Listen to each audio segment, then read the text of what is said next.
Estamos começando mais um programa Personalidades. É uma alegria poder ter você aqui conosco e hoje aqui com a deputada Janete de Sá. Nós vamos ao intervalo e voltamos. Aguarde um minuto.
Estamos aqui de volta com o programa Personalidades e com essa personalidade de capixaba simpática, deputada Janete de Sá. Seja bem-vinda, deputada, ao programa Personalidades. Eu que agradeço, pastor Jário, por essa oportunidade que o programa Personalidades, ele abre para o mandato da gente, para o que a gente faz pelo Espírito Santo e para o trabalho realmente desenvolvido nessa cidade.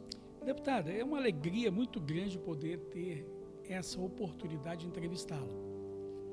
Nós sabemos muito bem que lá no início do ano nós quisemos fazer essa entrevista e logo depois você foi acometida, com essa situação do Covid e que nós, esperançosos, oramos, estamos aqui crendo que você ia sair dessa e hoje você está aqui conosco.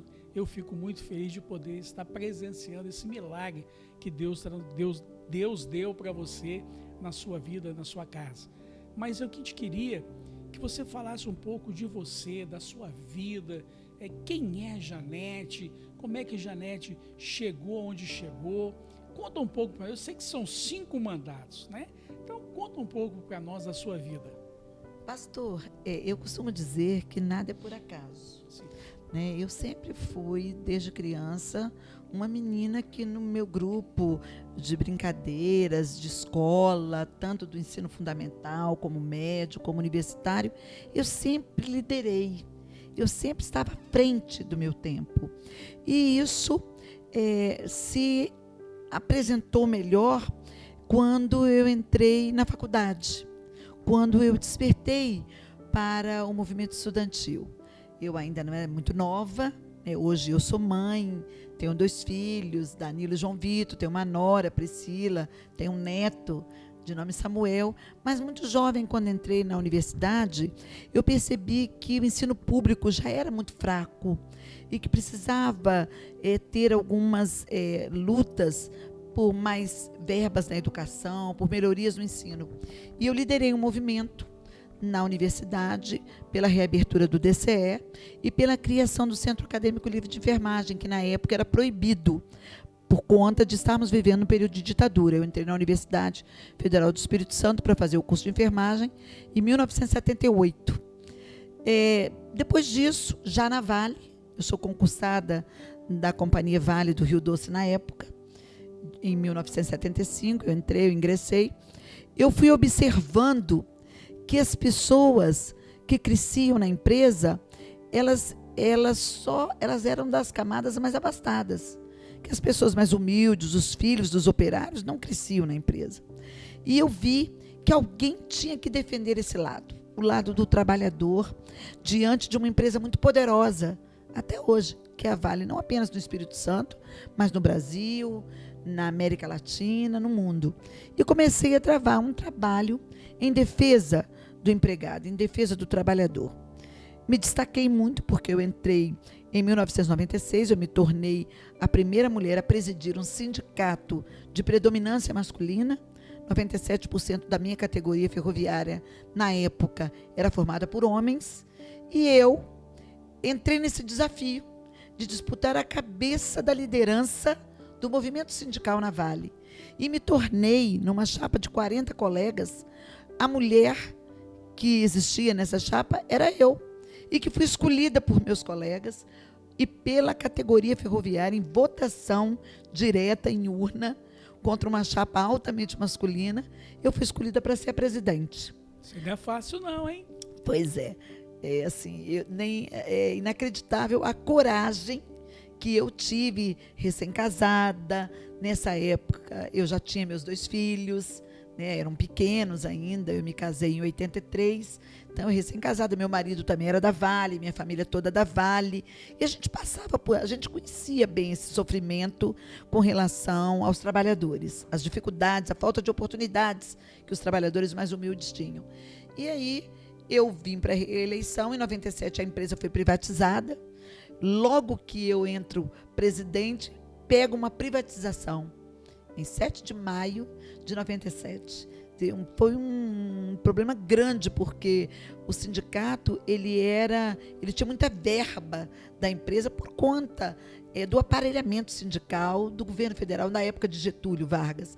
E aí eu peguei esse problema, porque essas verbas todas foram cortadas. E eu tive que liderar um movimento nacional de trabalhadores da Vale, para que a Vale, pelo menos, mantivesse essas verbas por um período, até que nós conseguíssemos fazer essa transição. E isso nós conseguimos na luta.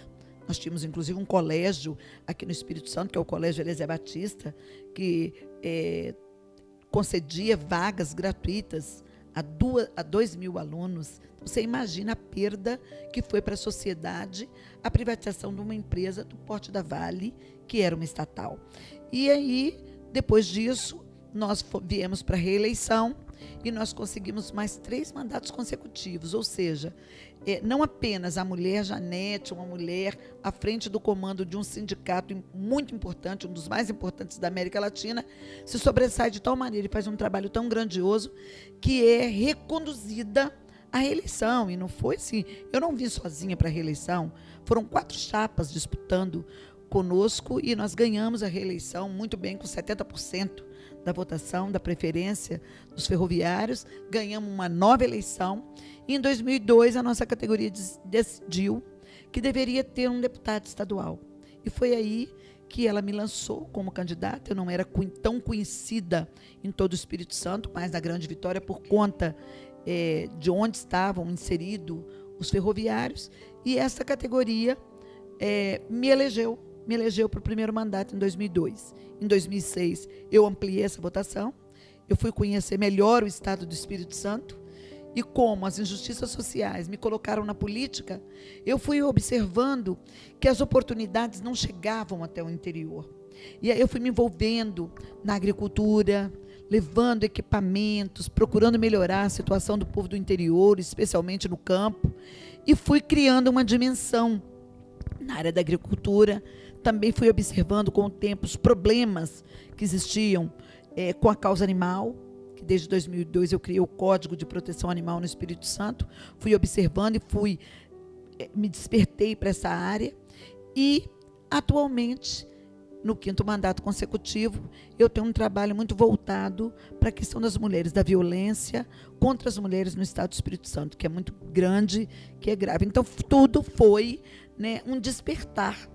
E que não foi por acaso. Eu, no 2º mandato, eu dobrei minha votação, fui muito bem votada no 3º, fiquei inicialmente na suplência, depois assumi o meu mandato, fui secretária de Trabalho, Emprego e Renda no município da Serra, a convite, também fiz um trabalho grandioso, retornei para o meu mandato, fiz o 4º mandato e estou no 5º mandato, graças a um trabalho, primeiro graças a Deus, porque sem Ele nós não somos nada, é Ele que dá saúde para a gente, força e disposição para a gente trabalhar com tanto empenho, com tanta vontade.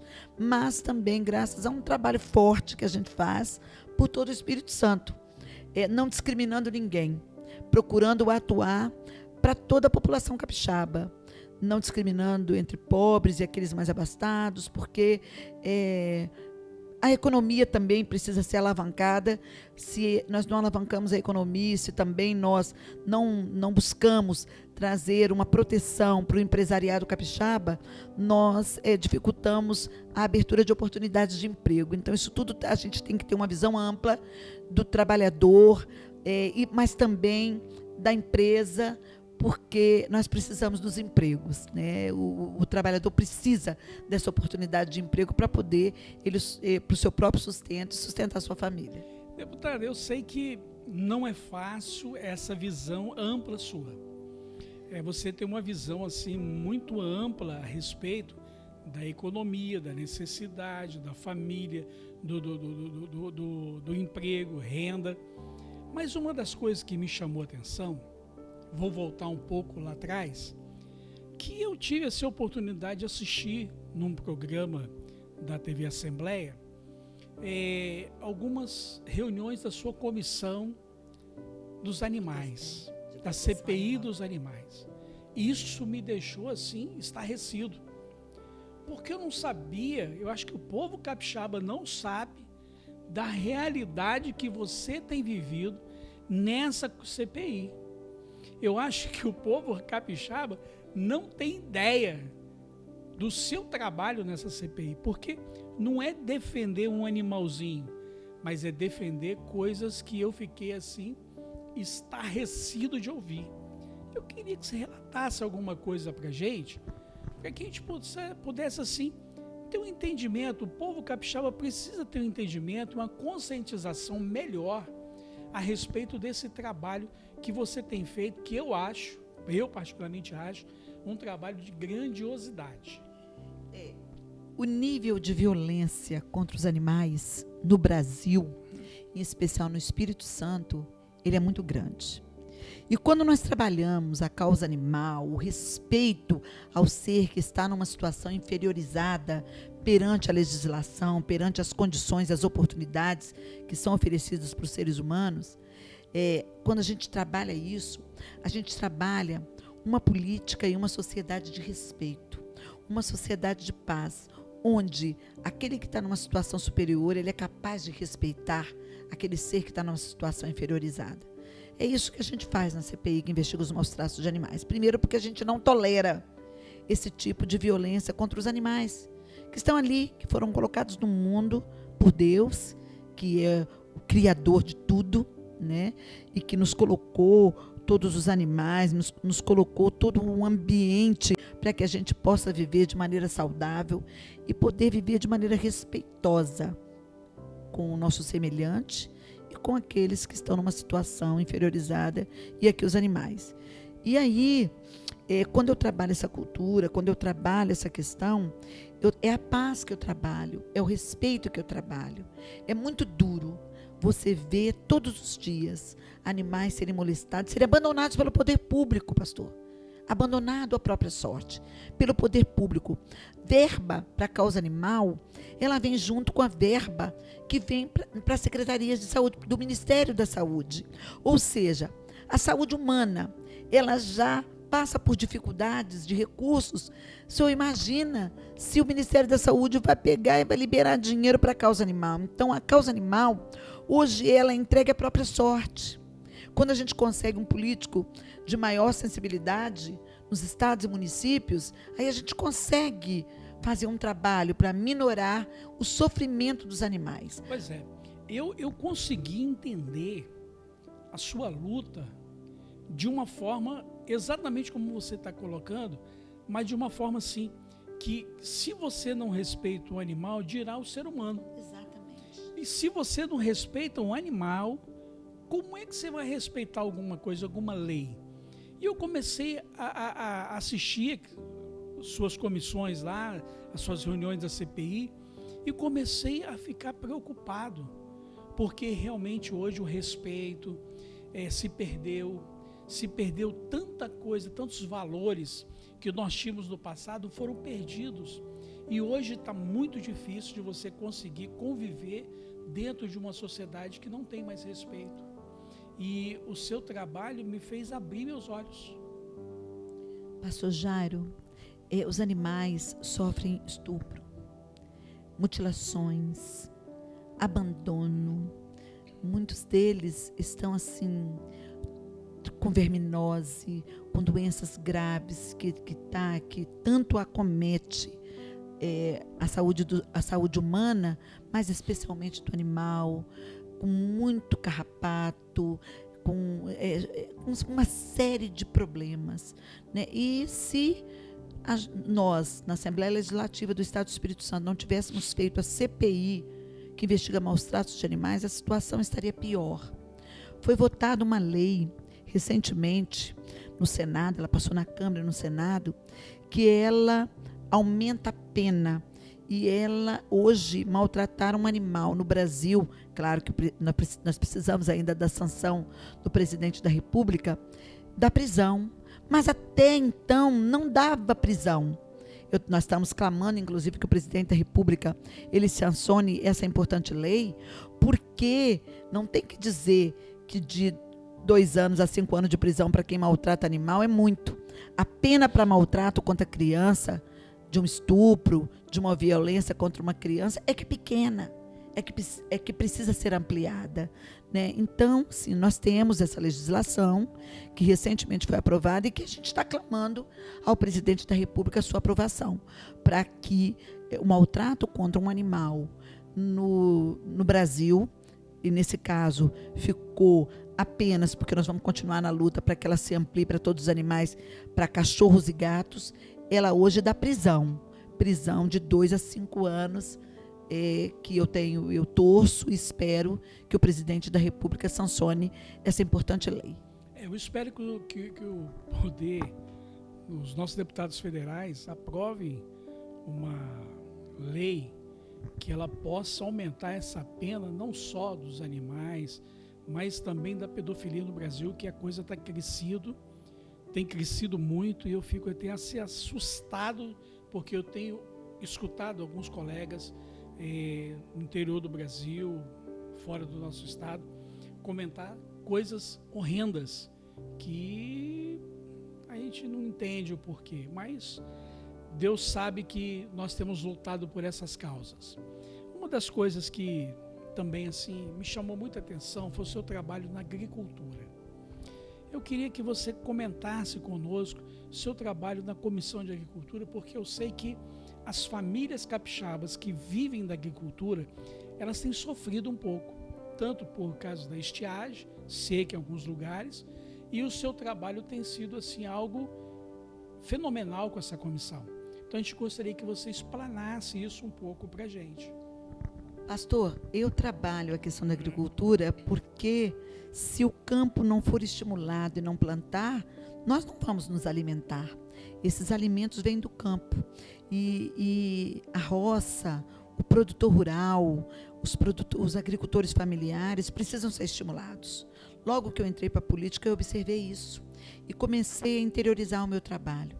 Levar um equipamento, levar estradas, melhorar as condições, levar assistência técnica, orientação, conhecimento para os produtores rurais, especialmente para a agricultura familiar. É um trabalho que a gente tem desenvolvido na Comissão de Agricultura, com legislação que possa estar aproximando o governo do estado e as políticas públicas desse produtor rural, dessa agricultura familiar. Saiu um trabalho, um estudo do IBGE, mostrando que as populações em situação de fome no Brasil têm crescido muito.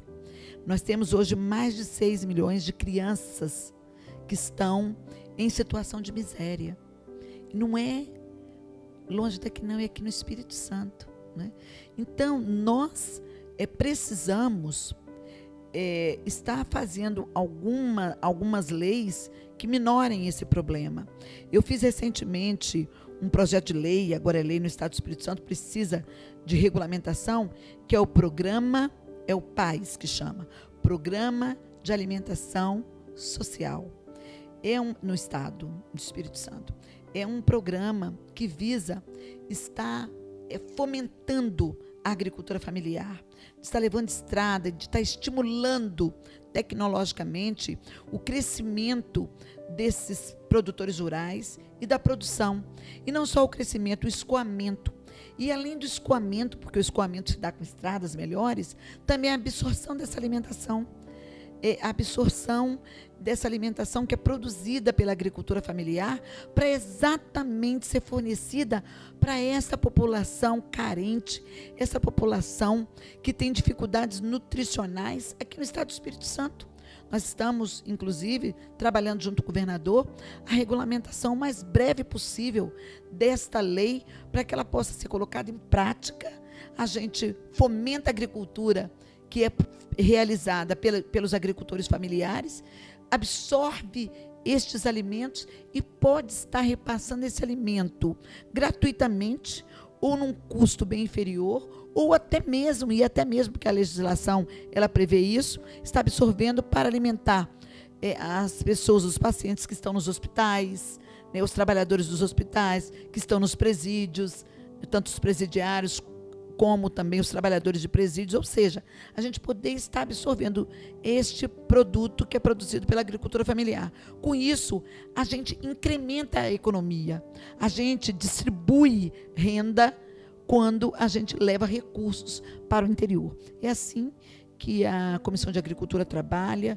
Nós somos 9 membros na comissão que trabalhamos assim de forma muito unida e organizada.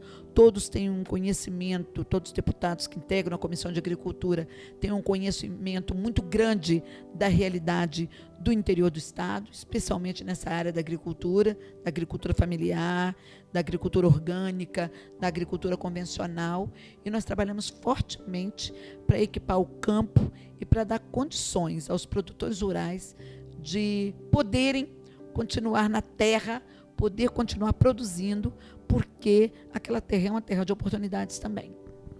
Sabe, deputada, eu fico assim, lisonjeado de ouvi-la, porque existe uma preocupação muito grande com essa economia familiar, essa agricultura familiar. Muitas dessas pessoas, elas saíram de lá, vieram para a cidade, abandonaram o campo. E hoje nós estamos conseguindo que elas continuem, as famílias continuem no campo. E nós precisamos dar condições para que elas sobrevivam. Por exemplo, você tocou em escola, você trocou na fomentação de você ter técnicos, de pessoas que possam produzir melhor. A gente fica assim encantado em ver o Estado do Espírito Santo tentando produzir algo melhor para o seu cidadão, para o seu munícipe, para aquela pessoa que está aqui no estado tentando sobreviver, porque hoje nós temos um grande problema, que é a pandemia. E eu tenho certeza que vocês têm trabalhado alguma coisa pós-pandemia. Você tem alguma coisa para falar para a gente sobre pós-pandemia nessa situação? Olha, o Programa Estadual de Alimentação Social, desculpa, não é o PAS, não, é o PES, Programa Estadual de Alimentação Social, é um dos programas que ele foi elaborado exatamente para a gente enfrentar o pós-pandemia, porque a gente tem observado, são estudos realizados de que os níveis de fome, especialmente no nosso estado, eles têm crescido muito. Nós temos os dados científicos em percentual de que esse número de domicílios em que as pessoas vivem com muitas dificuldades nutricionais, eles têm crescido de forma alarmante. E a pandemia, ela contribuiu para isso. E esse programa é exatamente para estimular que a agricultura familiar, que é o forte do nosso estado, o estado do Espírito Santo não tem grandes propriedades, são pequenas propriedades onde as famílias produzem. Eles até agregam alguns trabalhadores para ajudar na produção, mas a maioria é tocada pela família. É o pai, é a mãe, é a esposa, o marido do filho que casou, e vai ficando naquela propriedade. Um faz uma plantação de jiló, o outro uma plantação de tomate, o outro uma plantação de pimentão. Acabou aquela plantação, o ciclo dela, ele faz de repolho, faz de inhame. Essa é a história do povo do Espírito Santo, né? De uma agricultura que é tocada por muitos imigrantes alemães, imigrantes italianos, que incorporam a população do nosso estado, né? Que tem a origem, que faz com que a nossa origem seja uma origem bem eclética, em que há uma mistura do povo pomerano com o povo italiano, com a população negra, e com a população indígena, que forma este povo alegre, acolhedor, trabalhador e esperançoso, sempre esperançoso.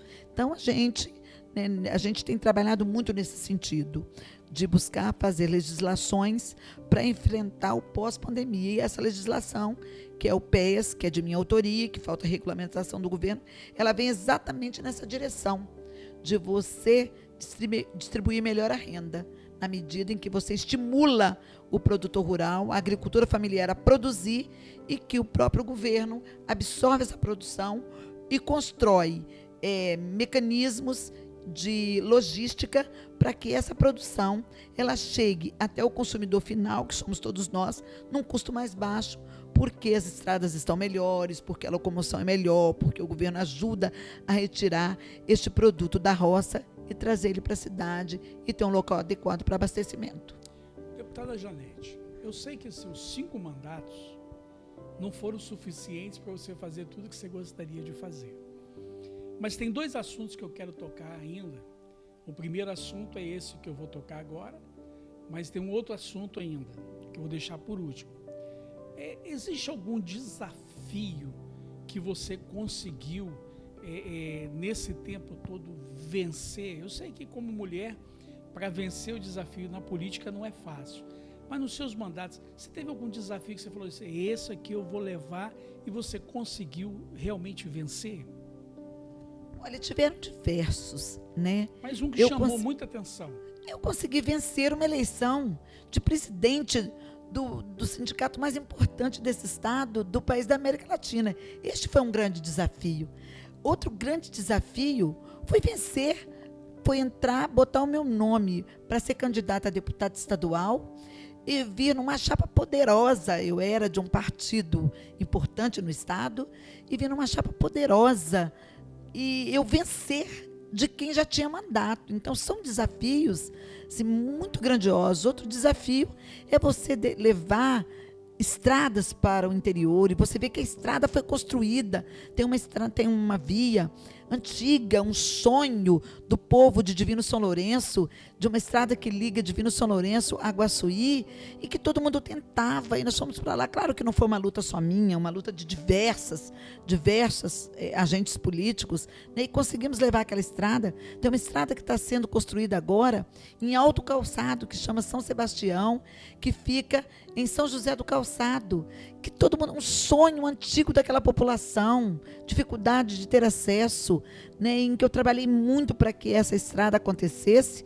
Ela começou no governo passado, foi dado sequência, porque ficamos em cima, e conseguimos dar o nome de Zé Poubel, que é um grande produtor, era um grande produtor de leite daquela região, um dos maiores produtores de leite do estado, né, que leite de boa qualidade, rebanho de boa qualidade, que a gente conseguiu nominar e conseguiu ajudar para que aquele sonho das pessoas daquela região pudesse acontecer. Ponto Belo é um município que eu cheguei lá em 2003, pela primeira vez, um município com muitas precariedades. Nenhum político queria ir naquela região, porque tinha pouco voto, porque o município é um dos menores do estado, de menor densidade eleitoral. Mas como o que me levou a entrar na política são as injustiças sociais, eu falei assim, não, mas eu tenho que ajudar esse povo. E eu me lembro que eu cheguei num distrito denominado de Itamira, não tinha uma praça, e eu virei para eles um dia de muita chuva, muito barro, falei assim, gente, como é que vocês conseguem namorar aqui? Não tem nenhuma praça para um passear e encontrar com o outro. Na próxima vez que eu vier aqui, nós vamos fazer essa praça. Hoje eu chego em Itamira, e Itamira está lindo, né? Claro que não foi só eu, mas eu contribuí no desenvolvimento daquele distrito. Eu contribuí no desenvolvimento de diversos municípios. Então, assim, eu não tenho assim, uma coisa que teve início, meio e fim. É um trabalho constante. A política é um trabalho constante, porque quando o eleitor estiver satisfeito, a política vai acabar. Então, sempre a gente está buscando mais, a gente está querendo mais, e a política precisa fazer mais. Claro que a política decente, a política honesta, a política que tem a capacidade de enxergar e entender os problemas da população e trabalhar em sintonia com ela, no sentido de trazer a igualdade, no sentido de fazer justiça social. Você prestou atenção no que você disse? Eu te falei de desafio. E o que você contou? Você contou desafios, mas nenhum desafio seu, desafio para abençoar o povo. Exatamente. Desafio para poder melhorar a vida do povo. Claro. Isso eu fico muito feliz de ouvir isso de você. Mas agora nós vamos tocar numa coisa mais séria. Que dia é hoje? 22 de setembro. Hoje é dia de quê? Comemoração de quê? Hoje entrou em vigor no país a Lei Maria da Penha, que é um marco na questão de gênero no país. Antes da Lei Maria da Penha, os crimes contra a mulher, de violência contra a mulher, eles eram tidos no Código Penal brasileiro como crimes de menor poder, de menor potencial ofensivo. E o agressor, ele em geral não era preso. Ele podia pagar a pena com cestas básicas, com trabalho na comunidade. A Lei Maria da Penha não. Ela veio e se constituiu um marco na questão de gênero.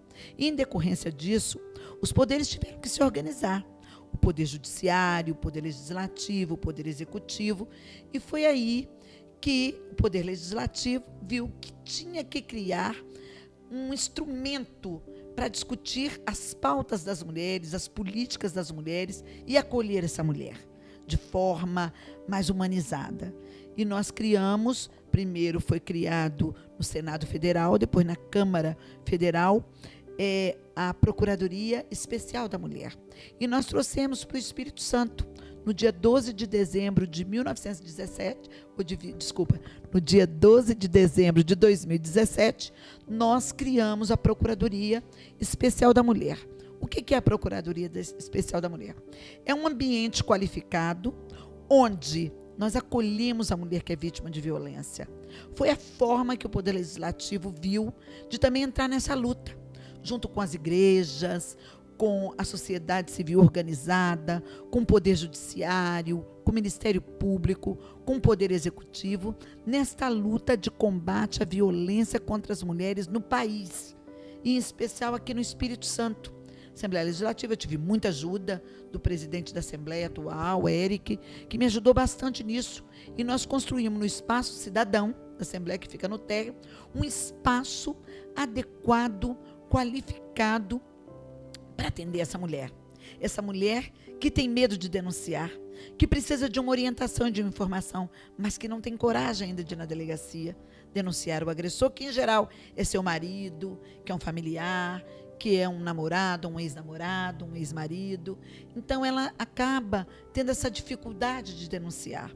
E ela tem hoje um instrumento, que é a Procuradoria Especial da Mulher, que fica no térreo, onde ela é atendida por uma advogada, onde ela tem um atendimento de uma defensora pública para ajuizar a sua ação, onde ela recebe informações das mais diversas ordens de violência contra a mulher, porque são diversas violências, são familiar, doméstica, obstétrica,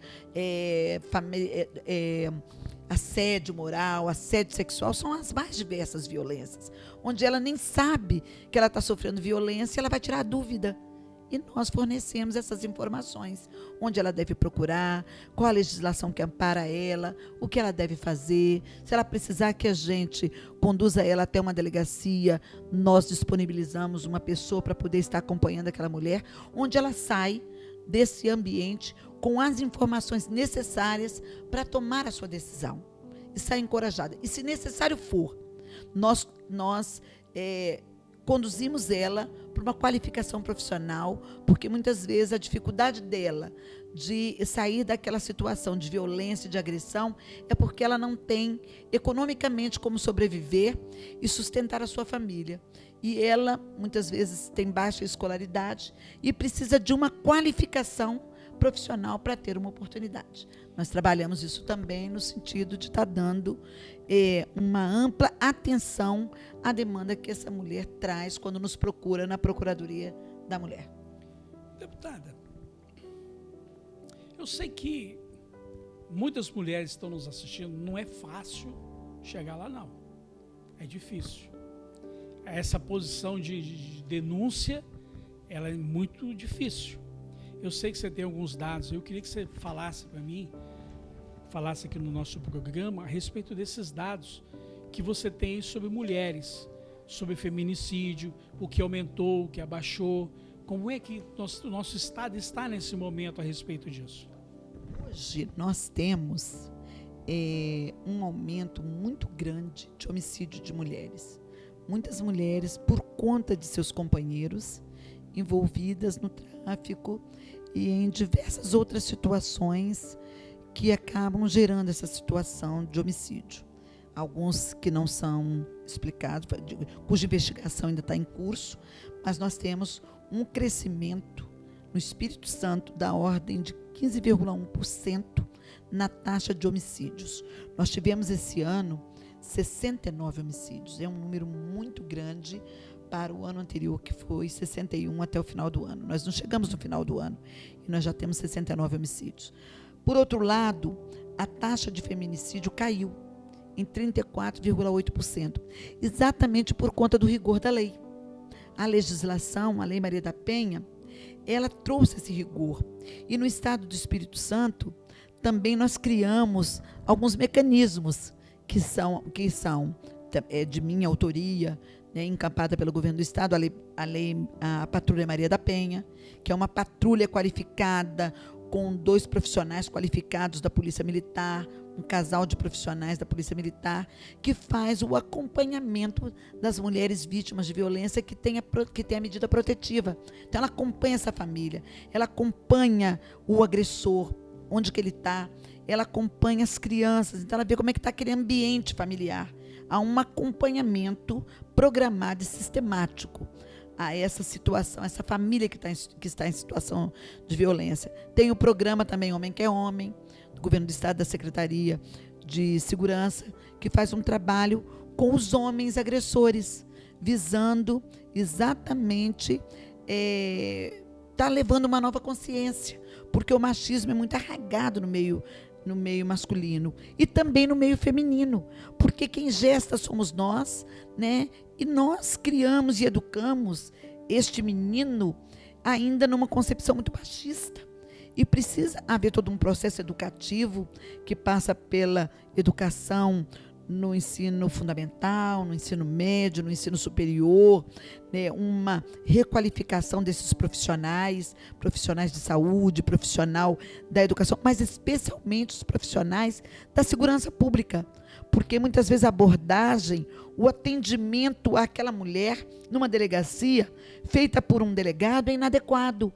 A mulher de vítima, ela passa a vilã, ela é questionada, ela fica temerosa em fazer a denúncia porque ela tem o temor de ser pré-julgada, porque quem vai estar atendendo ela é um delegado. Então, a gente tem tomado algumas medidas. Por exemplo, o exame de corpo de delito da mulher que é vítima de violência, da menina que é estuprada, e nós temos muitos casos de meninas estupradas. Tivemos um caso recente de uma criança de 10 anos no estado do Espírito Santo que ficou grávida do tio.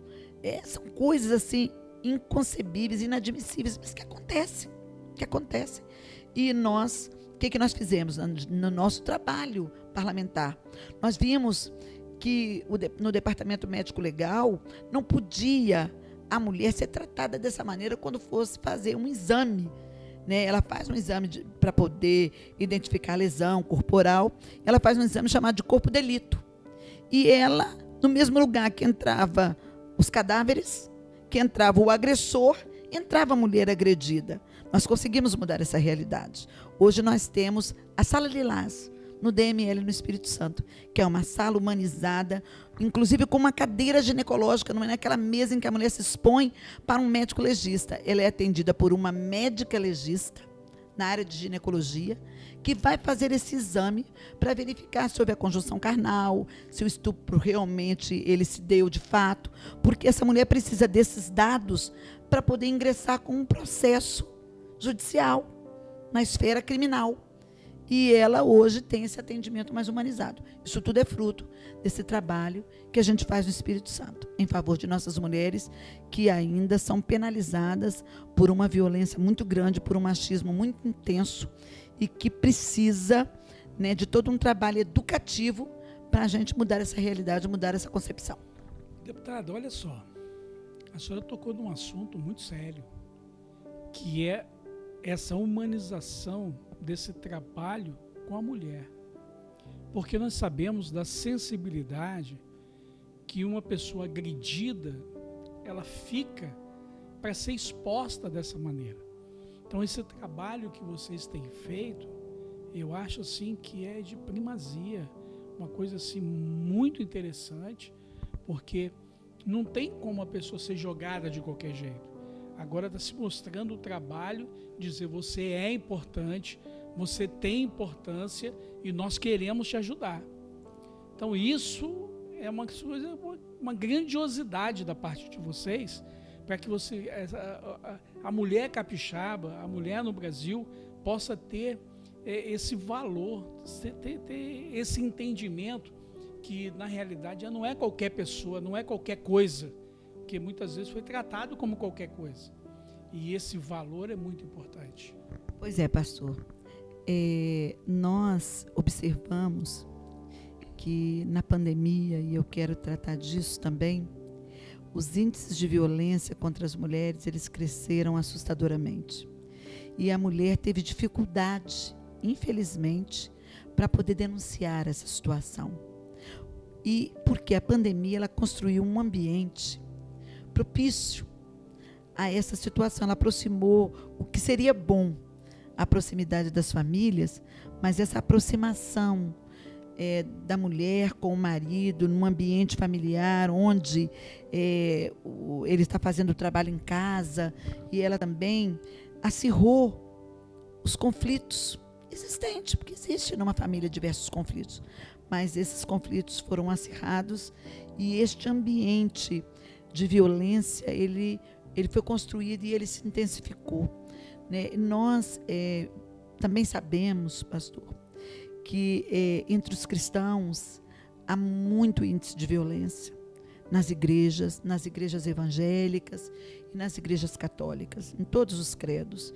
E a gente pede ajuda aos pastores, né, o senhor, que é um pastor também, aos padres, à comunidade evangélica e católica, que acolha essa mulher, que ouça mais essa mulher, mas e que oriente ela para poder não aceitar, mas que ajude essa mulher a sair desse nível de agressão, que converse com o casal, mas não havendo solução, né, que a gente não ponha uma pá de cal, que a gente oriente essa mulher a sair dessa situação de violência, e que faça também um trabalho educativo, porque as igrejas têm um papel fundamental na educação, na orientação religiosa, mas na orientação também de gênero, né? E gênero que eu trato aqui é desse respeito do gênero masculino para com o gênero feminino, desse respeito do homem para com sua esposa e da esposa para com o homem, e que a gente possa viver um ambiente de paz, porque eu acredito na cultura da paz. Eu não acredito na cultura de violência. A cultura de violência, a violência gera violência, e a gente precisa ter todo um trabalho educativo, porque a legislação somente não dá conta de acabar com esse nível de violência, especialmente no Espírito Santo, que é vergonhoso e que entristece a todos nós, pessoas de bem, mulheres e homens de bem de nossa sociedade. Então eu peço ajuda, né, das igrejas, a ajuda das autoridades evangélicas e das autoridades católicas e religiosas, porque também nós temos outros credos na nossa sociedade, que nos auxilie nessa tarefa, nesse desafio que é vencer a violência contra as mulheres, a violência contra as crianças, contra as meninas, contra os jovens, contra os idosos, no estado do Espírito Santo e no país. Essa é a mensagem que eu gostaria de deixar, especialmente nessa oportunidade que o pastor nos oferece, né, em seu programa, porque é muito triste convivermos com este nível de violência que hoje o Brasil vive, e o Espírito Santo também, né, não foge dessa situação que acontece em todo o país. Você ouviu o clamor da deputada Janete de socorro, de ajuda, para que nós venhamos juntos formar uma frente unida unidos para que a gente possa vencer essas dificuldades que tanto atormentam a família brasileira. Deputada Janete, nós gostaríamos de ouvir, já ouvimos um pedido seu, mas gostaríamos que você falasse alguma coisa para o povo capixaba, para que a gente pudesse encerrar o nosso programa. Bom, nessa oportunidade que nos é oferecida pelo pastor Jairo, eu quero pedir, nessa oportunidade que nos é oferecida pelo pastor Jairo, eu quero pedir a todos que nos assistem, ao povo capixaba, que acredite na política. Mas que não fale que eu não gosto de política, porque os políticos ruins, eles querem isso, que a gente não goste da política, que a gente não se envolva, porque se a gente não gosta, se a gente não se envolve, se a gente não acompanha, a gente não muda. E nós precisamos mudar a situação em que vivemos, esse estado de coisas. Nós precisamos promover a igualdade. E a gente promove essa igualdade estando nesses espaços de poder, onde se faz a legislação. Então, não tem, tudo é com base na legislação. Nós não vivemos a barbárie, onde manda quem pode, obedece quem tem juízo. Através da política é que fazemos a legislação. E a legislação vem para tornar aqueles que estão numa situação mais inferiorizada, para trazer ele para uma situação mais de igualdade. Não é para a igualdade, mas para trazer aquele que está numa situação inferiorizada, trazer ele o patamar do outro que está numa situação melhor, e aí sim, a gente construir uma sociedade mais justa, mais humana, com mais oportunidades para a nossa juventude, para as nossas crianças, para os nossos idosos, para as mulheres, né, para todos, oportunidades de emprego, uma terra onde a gente possa ser feliz, porque foi isso que Deus, né, que Ele quer para a gente. Mas depende da gente, não vai ser nenhum extraterrestre que vai mudar. A situação somos nós mesmos. Eu tenho dado a minha contribuição, vão vindo outros que também vão dando a sua contribuição. Eu estou na terceira idade, tem meu netinho que está chegando, e aí a gente vai com essas pessoas que querem o melhor para a nossa sociedade, buscando construir uma humanidade melhor. É isso que eu tenho feito, pastor, e é isso que eu peço às pessoas, que não desacreditem da política, que varra a política suja, a política corrupta de nosso país, mas que tenha a crença de que é possível mudar.